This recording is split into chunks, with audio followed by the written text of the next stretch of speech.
Video کو like, comment اور share کریں، ہمارے چینل کو سبسکرائب کریں اور بیل آئیکن ضرور دبائیں۔ ان سب کے لیے آداب۔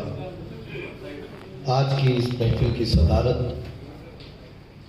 جن کے کاندھوں پر رکھی گئی ہے، ایک بزرگ شاعر علی جناب محترم مختار یوسفی صاحب، ٹھیک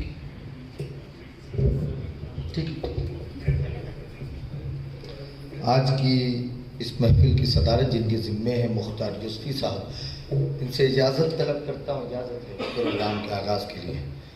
آج کے اس پروگرام کے کنوینر اور آرگنائزر علی جناب محترم عابد خان صاحب، جو آپ کے یہاں سے اخبار نکلتا ہے مخدوم، اس اخبار کے روح رواں ہیں، ایڈیٹر ہیں، محترمہ ڈاکٹر قمر سرور صاحبہ اور دیگر جتنے بھی ذمہ داران یہاں پر بیٹھے ہوئے ہیں، تمام لوگوں کا نام لیتا رہوں گا تو اور بھی مزید وقت لگ جائے گا۔ میں تمام لوگوں کو شریک کرتا ہوں اس پروگرام کی برکت کے لیے۔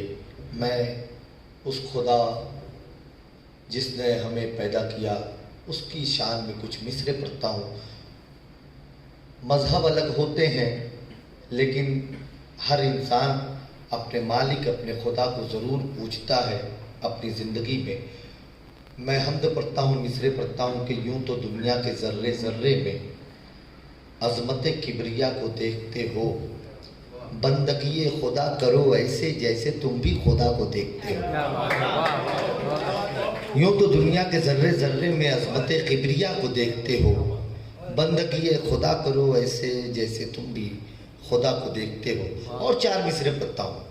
آپ کے چہروں کی چمک نے مجھے، ورنہ میں یہی 4 مصرعے پڑھنے والا تھا، ایک 4 مصرعے الگ طریقے سے میں حمد کے شعر پڑھتا ہوں کہ ہنر نہیں ہے تیرے پاس تو رنج نہ کر، ہنر نہیں ہے تیرے پاس۔ ہم دیکھتے ہیں ہمارے معاشرے میں کبھی کبھار ایسا بھی ہوتا ہے کہ جو سب سے زیادہ کم پڑھا لکھا ہوتا ہے اسے بہت زیادہ ترقی اچانک مل جاتی ہے، اور یہ خدا کے تقسیم کی بات ہے، وہ جسے جتنا دینا چاہتا ہے دیتا ہے۔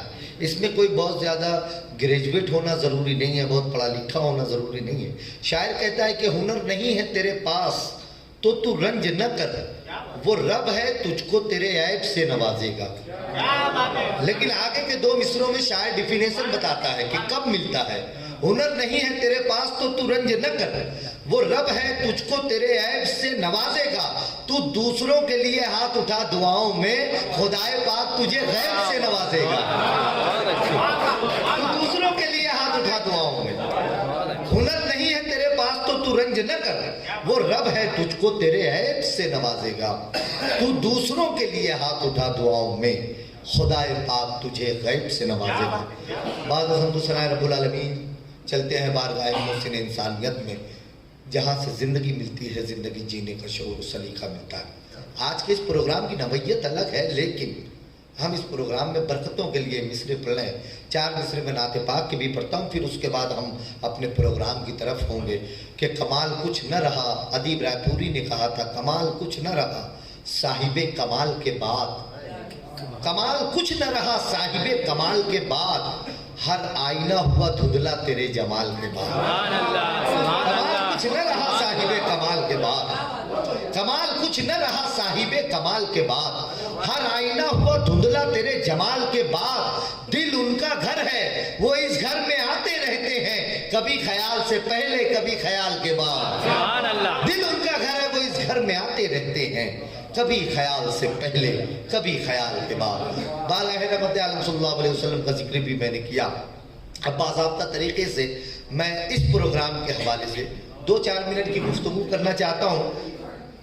ہم لوگ تو ویسے تو پورے ہندوستان میں کسی نہ کسی صوبے میں، کسی نہ کسی ریاست میں، قصبوں میں، شہروں میں، دیہاتوں میں مشاعروں کے لیے جایا کرتے ہیں، لیکن یقین مانیے کوئی اس میں جھوٹ بولنے والی بات نہیں ہے، کوئی پانی ملانے والی بات نہیں ہے۔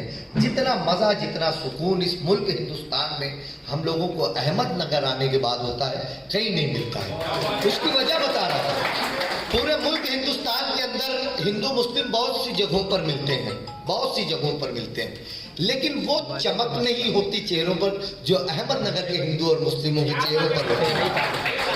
یہ ایمانداری کے ساتھ پروگرام کا حصہ ہوتے ہیں۔ جیسا کہ عابد خان صاحب نے کڑی سے کڑی ملایا. پہلے تو محترمہ ڈاکٹر قمر سرور صاحبہ نے یہاں سے اپنی باتیں کی اردو زبان میں, اس سے بھی قبل عابد خان صاحب نے باتیں کی, پھر اس کے بعد ہمارے پون نائک سر نے جو ہندی مراٹھی زبان میں بات کی, پھر اس کے بعد ہندی زبان میں بات کی.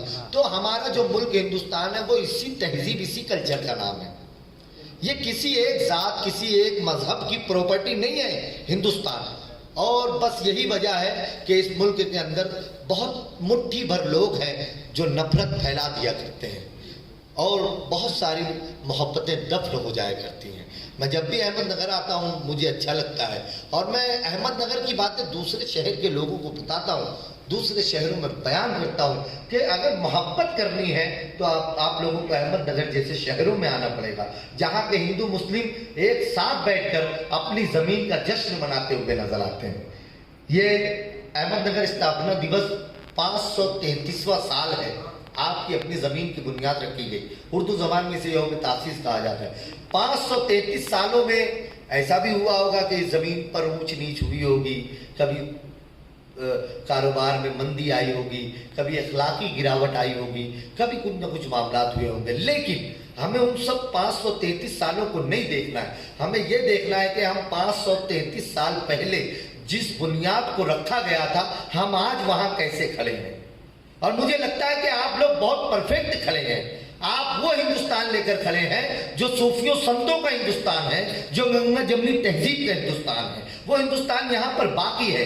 اگر اس میں کہیں اونچ نیچ ہوتی تو شاید آپ لوگوں کے لیے افسوس کی بات ہوتی. لیکن احمد نگر کا ہندو ہو یا مسلمان ہو یا کسی دوسرے مذہب کا ماننے والا ہو, وہ اپنے مذہب سے جڑا ہوا ضرور ہے, لیکن اس کے بعد وہ سب سے پہلے ایک سچا اور پکا ہندوستانی ہے.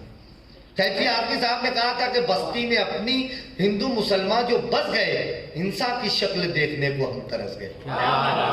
تو یہ احمد نگر ایسا نہیں ہے کہ یہاں پر صرف ہندو اپنی قوم کے لیے لڑتا ہے, مسلمان اپنی قوم کے لیے لڑتا ہے, بلکہ یہ تو وہ احمد نگر ہے جہاں پہ ہندو مسلم مل کر ہندوستان کے لیے لڑتے ہیں.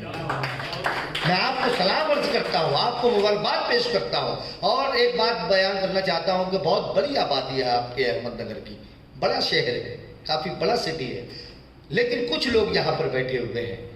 تو کچھ ہی لوگ ایسے ہوتے ہیں جو انقلاب برپا کرتے ہیں, کچھ ہی لوگ ایسے ہوتے ہیں جو اپنی روایتوں کو بچاتے ہیں, کچھ ہی لوگ ایسے ہوتے ہیں جو اپنی زمینوں کی حفاظت کرتے ہیں. تو وہ لوگ میرے سامنے بیٹھے ہوئے ہیں. مجھے ضروری نہیں ہے کہ 10,000 20,000 کا مجمع ہو ہندوستان کے احمد نگر کے یوم تاسیس کا جشن منانے کے لیے تمام لوگ اپنی نیندوں کو چھوڑ کر آئیں, ایسا ضروری نہیں ہے. یہ جو سلیکٹڈ ذمہ دار حضرات ہیں, عابد خان صاحب کی محبتوں میں جتنے لوگ یہاں پر آ گئے ہیں, بس یہ کافی ہے کہ احمد نگر کا یوم تاسیس, احمد نگر کا جشن 533واں منایا جا رہا ہے. کل کے جب عابد خان صاحب نہیں ہوں گے تو انہوں نے یہ جو بنیاد ڈالی ہے, کل ان کا بیٹا آگے آئے گا اس جشن کو منانے کے لیے. آپ سننے آئے ہیں, کل آپ نہیں ہوں گے. ہر انسان کو جانا ہے, کل آپ کے بچے یہاں پر آ کر بیٹھے رہیں گے. کیوں؟ کیونکہ ابھی آپ یہاں سے جانے کے بعد اپنے گھر میں بتائیں گے, اپنے بچوں کو, اپنی بیوی کو بتائیں گے کہ ہم احمد نگر کے جشن کا جو پروگرام تھا ہم نے اس میں شرکت کی, ہمیں اچھا لگا, ہم نے اپنی حصے داری کی. آپ جب نہیں ہوں گے تو آپ کے بچے آگے آئیں گے. میں آپ لوگوں کو مبارکباد پیش کرتا ہوں اور یہ مصرے پڑھتا ہوں. اس ملک ہندوستان کی خوبصورتی کو اسی طرح سے آپ لوگ باقی رکھیے. تھوڑے لوگ محبت کرنے والے اگر اس ملک ہندوستان میں آپ کی طرح مضبوط ارادہ لے کر پیدا ہو گئے تو جتنی نفرتیں ہندوستان میں ہیں ان کو ختم کرنے کے لیے اتنے ہی لوگ کافی ہیں. جو ہندو ہے وہ کرتا ہے, عارف سیفی صاحب نے کہا تھا, جو ہندو ہے وہ کرتا ہے یہاں امداد مسجد کی, مسلمان ہے جو وہ مندر کی خاطر دان کرتا ہے. اب 2 مصرے پڑھتا ہوں اور آپ کا امتحان رہے گا. جو ہندو ہے وہ کرتا ہے یہاں امداد مسجد کی, مسلمان ہے جو وہ مندر کی خاطر دان کرتا ہے. کسی بھی ملک میں ایسا کرشمہ ہو نہیں سکتا. یہ وہ جادو ہے جس کو صرف ہندوستان کرتا ہے. کسی بھی ملک میں ایسا کرشمہ ہو نہیں سکتا. یہ وہ جادو ہے جس کو صرف ہندوستان کرتا ہے. آج کے اس پروگرام کو سجایا گیا ہے. ابھی ہم لوگوں کو بہت سارا ہنسنا ہے. یہ 2-4-5 منٹ جو میں نے لیے, یہ ضروری ہوتا ہے کسی پروگرام کے آغاز میں کہ ہم اس کے اوپر بات کریں, اس پر روشنی ڈالیں. پھر اس کے بعد تو مزاحیہ مشاعرہ پہلی مرتبہ عابد خان صاحب نے, ڈاکٹر قمر سرور صاحبہ نے, سلیم سر نے, ان سب لوگوں نے مل کر یہ جو پہلا مشاعرہ مزاحیہ یہاں پر بنیاد رکھا ہے. تو ہوتا یہ ہے کہ ہم لوگ اپنے مسائل سے جھوجے رہتے ہیں. کسی کو گھر کا ٹینشن ہوتا ہے, کسی کو کاروبار کا ٹینشن ہوتا ہے, کسی کو رشتوں کا تعلقات کا ٹینشن ہوتا ہے. تو تھوڑی دیر کے لیے ہم وہ سب اس ہال کے باہر رکھ کر اندر آئے ہوئے ہیں ہنسنے کے لیے, جشن منانے کے لیے, انجوائے کرنے کے لیے. تو یہ پروگرام آگے ہوگا, لیکن اس سے قبل ایک بہت ہی بامقصد نظم آج کے پروگرام کے عنوان سے ڈاکٹر قمر سرور صاحبہ یہاں پر پڑھنے والی ہیں. میں ڈاکٹر صاحبہ کو بہت چھوٹا سا تھا تب سے انہیں دیکھ رہا ہوں, سن رہا ہوں. میرے اپنے شہر میں بھی اور پورے ہندوستان میں ہم لوگوں کی ملاقاتیں ہوتی رہتی ہیں.